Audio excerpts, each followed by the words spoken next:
Wow, that was quite an introduction. Thanks, everybody. Thank you, Chancellor Sandler. But the important topic today is all of you, the graduates here in December 2011, graduating from Penn State Abington. Let me first say congratulations on your accomplishment.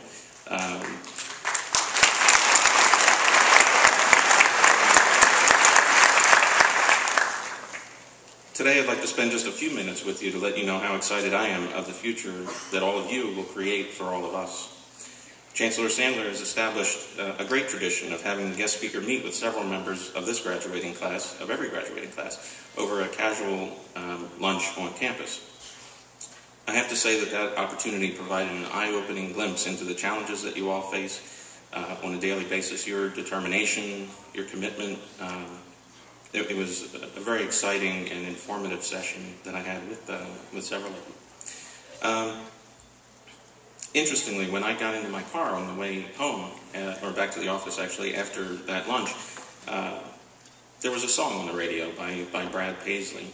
And, you know, I'm not only a country music fan, I listen to all different things, but for whatever reason on that particular day, there was a song on the radio and it was called Welcome to the Future. Now, I recognize I'm on the historic stage of the Keswick Theater, but I'm not going to break into song, so, you know, nobody needs to worry about that. That would be equivalent to torture, I believe. So, I would like to share one of the verses with you, however. It goes something like this. When I was 10 years old, I remember how cool it would be when we were going on an 8-hour drive if I could just watch TV. And I'd have given anything to have my own Pac-Man game at home. I used to have to get a ride down to the arcade. Now I've got it on my phone. So, wow, how things have changed. If we think back to 1990, most of the graduates can't think back to 1990 because that's when most of the graduating class here was born. Around that time, cameras required film.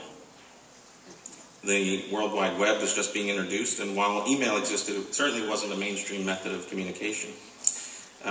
The extent of social networking was catching up with, friends and work colleagues, after work, on nights and weekends, or maybe even sitting at home and talking on a phone that had a cord.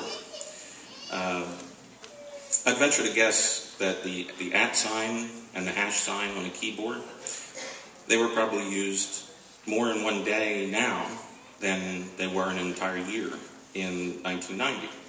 And that probably means more to the graduating class than it does for the rest of the people in the room related to everything going on with various technologies. We talk about apps today, but if you would have said an app, people would have said, what's that, back in 1990? And a tweet was a sound made by a bird. So why cite all these examples? Think of all the progress that's been made while we watched all of you, the graduating class, grow and learn over the years. All the tools, toys, conveniences that we know today are likely to be part of the That Was Then section of a collegiate commencement speaker's notes for children born just this year. When Dr. Sandler asked me if I would be your speaker today, I was nothing short of stunned. You see, when I went to Penn State, it was a very different Penn State. Penn State was certainly known across the U.S. and around the world. Sure, Penn Staters everywhere would recognize, our classic We Are Penn State cheer. And Penn State had a reputation of providing a great education at a reasonable price. So what's different today? Well, a fellow alumnus said to me the other day, our Penn State degree is worth more today than when we got it back in 1988. And that really made me think, how so? Well, we discussed the fact that Penn State went from being the state school that he and I attended to being a premier research institution today. A school whose graduates, according to the Wall Street Journal report last year, are an employer's top choice today. That's amazing to me, because it certainly wasn't what I thought of Penn State, back in 1988. Every year, people like yourselves come through Penn State's gate and raise the bar. All of us former graduates benefit from your hard work, from your refusal to maintain the status quo, from your leadership. And for that, on behalf of all the Penn Staters who walked before you, I want to thank you. Now, as you move from being students to being alumni, it's time to leverage the investment that you've made. You heard from Dr. Sandler that I work for Verizon. And that provides some interesting parallels. Don't worry, this isn't an ad for Verizon or Verizon Wireless, nothing like that. And in fact, I'll even give at least one of my competitors credit for the vision of having blue and white as their company's logo colors. In fact, you may recall from some of the commercials that my company had that there was this thing called the network. And if I can rekindle the imagery in your mind, anyone who was using a Verizon phone at that time, there was somebody behind them. There was hundreds, maybe thousands of people standing behind them everywhere they went, and that was called their network. Well, it's interesting. As graduates of Penn State, you have a very similar network. Yes, I work for a company that has more employees than some small countries, but I can tell you right now that I just looked yesterday, and there's over 2,000 Penn State graduates that work for Verizon. But it's not unique to the company that I work for today. In fact, today, Verizon Wireless's CEO is a Penn State graduate 2 times, undergraduate and master's degree. A quick story about how I ended up meeting some of these other Penn State grads at Verizon. It's not because the work we do on a daily basis would necessarily bring us together, but I was working on a particular project several years ago to build an executive briefing center at our corporate headquarters location. And when we were finished, everybody liked the results, and they said, we'd like to bring the president of our division down. That guy's name was Dan Mead. And so I said, sure, why not? In the interest of knowing my audience, I figured I better, brush up on who this guy is. He's got a president title in front of his name. Big company, so maybe I should think about that. So I did some research, and that's how I found out that he was a Penn Stater for his undergraduate and graduate degrees. So I found a way to casually make reference to Penn State in the presentation that I gave to him when he came down to see this center. And like any Penn Stater that sees any reference to Penn State in something like that, he was unable to ignore it, and it started this first conversation between he and I. And that's now continued for many years, and continues in the form of mentoring sessions, etc. And that gentleman who was, fairly senior at the time, had an opportunity to meet him. He's now the CEO of Verizon Wireless, and he and I, continue those sessions to this day, only because of our Penn State connection. Because still, on a daily basis, we don't have reason to interact one-on-one. It's also interesting, I was walking probably about 2 months ago, walking to the cafeteria from my office, and I walked by a sign, and I'm like, man, this is really something that Penn Staters that are here working in senior positions, trying to form the best company possible. I walk by, and there's a sign, a poster that says, "We are Verizon." And, that amazes me, right? How much of an influence, I've got to believe that Penn State played some role in establishing that.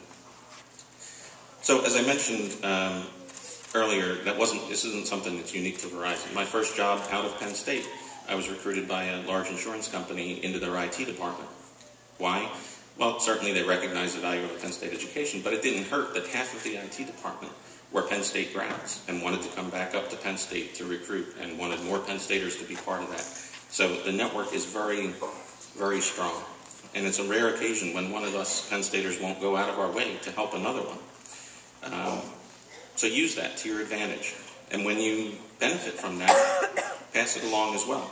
Because there's people that are coming behind you that need just as much help getting into the space. And it doesn't matter where you are in your career. You always need to have those types of relationships. Large or small, regional, national, global. I've worked with Penn Staters in every company that I've worked for. And we just tend to seek each other out. It's like an instant bond that we have with one another. And it's part of the whole getting to know you thing, but it very quickly, you have so much in common that you have a very strong bond. So, as I mentioned earlier, I met with several members of the graduating class a few weeks ago, and I was in awe. What I found was an amazing level of involvement. As I look back, I have very fond memories of Penn State. As Chancellor Sandler mentioned, I met a girl freshman year here at Abington on the steps of the Sutherland Building, who would become my wife of now 21 years. She had 2 sisters, both of whom are Penn Staters. They married Penn Staters. So we're very much a Penn State family. My kids know of only one school. My daughter, who's 14, she'll be 14 next week, she wants to be in the Blue Band. You know, all they know is Penn State. And I'd like to keep it that way for as long as I can. Back when I was a student, however, I was the guy who went to class, hoped I'd graduate, and set aside from the additional card game over common break, I wasn't necessarily interested in getting interested or involved in any extracurricular activities, unlike a lot of the students that I've met in my time with Penn State. In fact, most people who knew me at the time would say that I was probably the last person that they would have expected to be involved after my graduation. That changed about 13 years after I graduated when I got a call asking if I had been back to see this campus now called Abington. Remember, it was Ogon's campus when I went there. So I hadn't. I thought it might be an interesting thing to do. I had some free time on my hands at that time, and I met Dr. Sandler and her staff and even a few of my professors that were still there. I realized then how much my Penn State experience, and specifically my time here, meant to me in life after graduation. If it wasn't for a particular math professor, the late Dr. Michael McVoy's commitment to my success, I can guarantee that I wouldn't be standing here in front of you today. I'm happy I was able to see him, thank him, and let him know the impact that he had on my future. But now it was my turn. I wanted to give back. So I got involved and have stayed involved ever since, loving every minute of it. From helping current students, faculty, and alumni to lobbying on behalf of Penn State's future, the work is all very rewarding. As I'm sure Representative Shapiro can attest, it's hard to miss Penn State students and alumni when they visit Harrisburg during the budget process. So I'm so impressed and so happy for the students of this graduating class. However, as they recognized much, much earlier than I did, that the best way to get the most out of your experience is to get involved, to be involved, to stay involved. And I would only say that you're just at the beginning of that Penn State experience.